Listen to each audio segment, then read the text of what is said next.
Қосай Махамбаев туралы қысқа ақпарат берсеңіз, қазіргі жағдай. Алматы қаласы прокуратурасының арнайы прокурор басқармасының бастығының орынбасарымын. Аманбек есімім Марс. Сотқа дейінгі тергеп тексеру уақытысында Махамбаев Қосайға қатысты қазіргі уақытта қажетті тергеу амалдары орындалып жатыр. Тергеу амалдарының бітуіне орай заңды шешім қабылданды. Сотқа дейінгі тергеп тексеру барысында Махамбаев Қосайға қатысты немесе іс бойынша өтіп жатқан басқа да күдіктілерге қатысты қандай да бір заңсыз іс-әрекеттер қолданылды. Егер қандай да бір сұрақтар болса, заңсыз іс-әрекеттер қолдану туралы қандай бір мән-жайлар белгілі болса, заң түрде арыздануға, шағымдануға әр адам құқылы екенін білесіздер.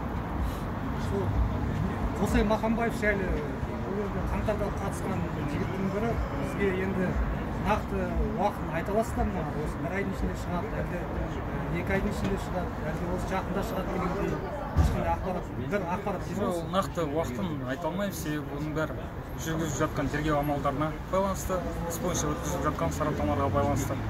Қажетті тергеу амалдары аяқталды деп есептелгеннен кейін, содан кейін ғана іспен танысқаннан кейін, содан кейін шешім қабылданады. Кешіріңіз, денсаулығы нашарлап барып жатқан деген ақпарат шыққан еді. Сол туралы сіздерден ақпарат бар ма?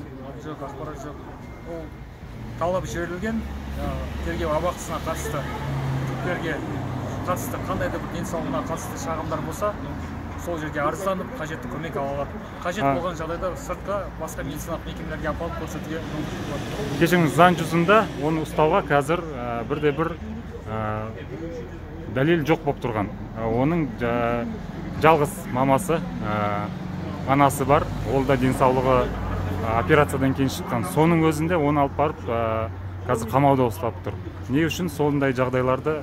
Қылмыстық процессуалдық кодекстің 201-ші бабы бар. Тергеу құпиялығы. Сол себептен қандай тергеу әрекеттері отыр, қандай дәлелдемелер бар, ол туралы мен сіздерге айта алмаймын. Сотқа дейінгі тергеп тексерудің қазіргі таңда қай баппен тергеп тұрсыңдар?